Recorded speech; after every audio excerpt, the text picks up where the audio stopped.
Ani, Buju, hello. My name is Namirah, and today on National Indigenous Peoples Day, on which we commemorate, celebrate, and learn more about the rich and diverse cultures, voices, experiences, and histories of First Nations, Metis, and Inuit peoples, I am joined by Maria and Julia, who are also part of the First Canada Youth Council, to interview Aaryn, who is a former member of the Youth Council and alumna of First Team 5672.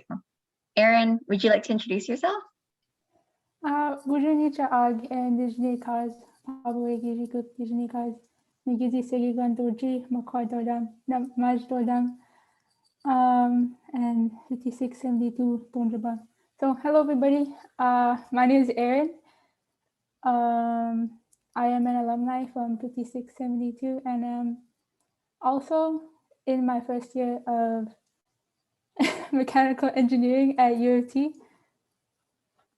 Thank you so much, Aaryn, and I'm so excited to be able to talk with you again after all the work we did on the Youth Council last year. So to start us off, could you tell us a bit about your journey through First and what you're up to now? Yes, I can do that. So when I first joined, a little bit before, my mom got a job on a First Nations reserve called Wukumkong. She was the education director. And she told me that there was a robotics team at the high school, and she was like, "You're gonna join the robotics team." And I was like, "No, I'm not joining a robotics team." So like the whole way down, we drove from we were living in Thunder Bay, and we drove to Wukumkong, which is about a 15-hour drive. And she was like, "You're joining the robotics team?" I was like, "No." So when we first got there, I got to go into school like a little bit early.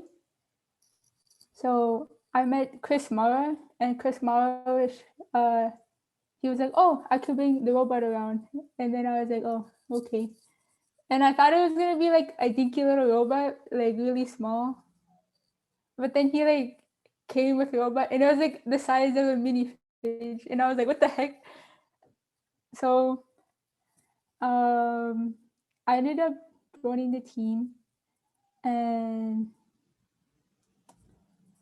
I started off like small, like with graphic designing.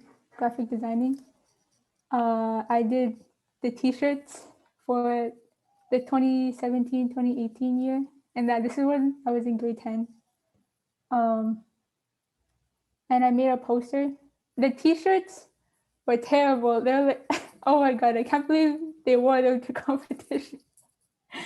So that was my first year. I just did a small thing, and then in like the 2018-2019 season when I was in grade 11, I heard Mara, he was talking about the chairman's award, and I was like, "Mara, we should do the chairman's award." And he's like, "Yeah, okay." So me and our team captain Mary, we teamed up and we went for the chairman's award, and we won the district chairman's award at Waterloo, and our team was so hyped. And we won the alliance, so we got 2 blue banners. And that's probably my absolute favorite event, because it was my first event I went to, and well, first robotics event I went to, and yeah, and then we went to provincials. Then we won chairmans at provincials, and then we went to worlds, and then we were among the top 3 finalists at worlds too for chairmans. So that was our first year doing chairmans, and that's pretty exciting. And my grade 12 year, I joined the youth council, and we did chairmans again. But then sadly, COVID started, and so the season abruptly ended. And I applied for U of T, and I also got a small scholarship from First Robotics for my first year of university. And then yeah, And then this past year, I did half of my first year for mechanical engineering at U of T. I just want to say it's super cool that your team went that far in the first year that you guys had applied for chairman.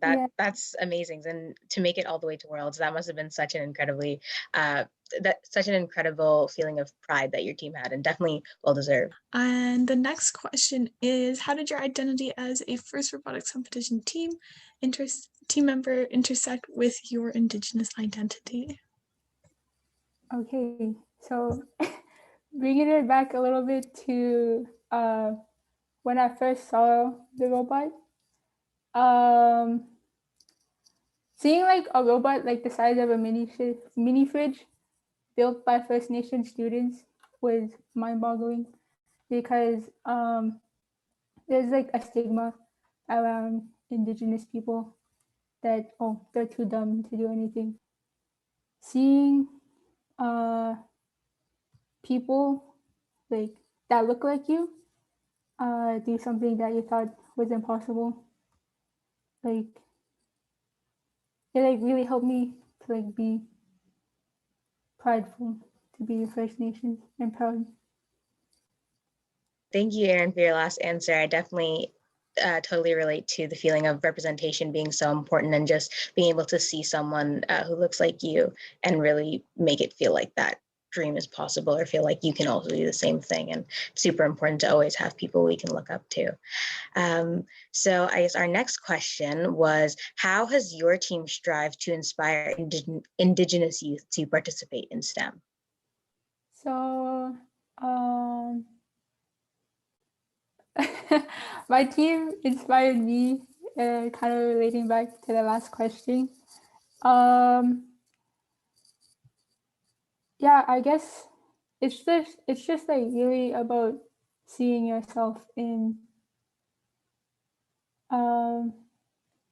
STEM. Our team inspires Indigenous youth by having, like, I guess, being the person that looks like Indigenous youth, because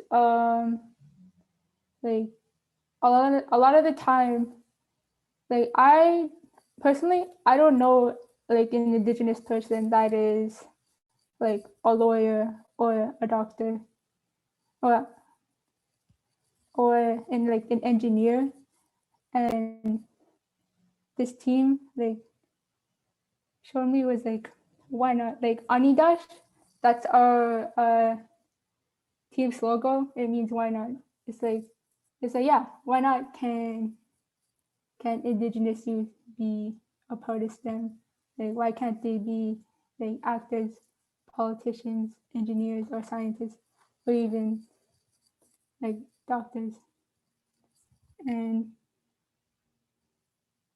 yeah, it just shows, our team shows them like, shows that Indigenous youth can once do the impossible.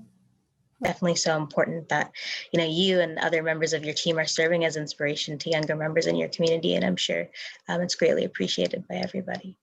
Our last question is, what advice do you have for any young Indigenous women watching right now? So my advice would be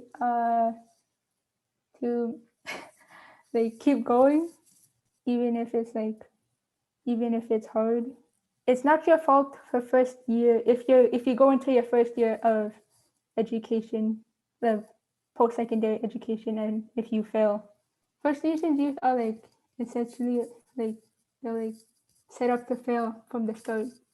So it's not your fault if you go into post-secondary and you don't do as well. You just have to try again and get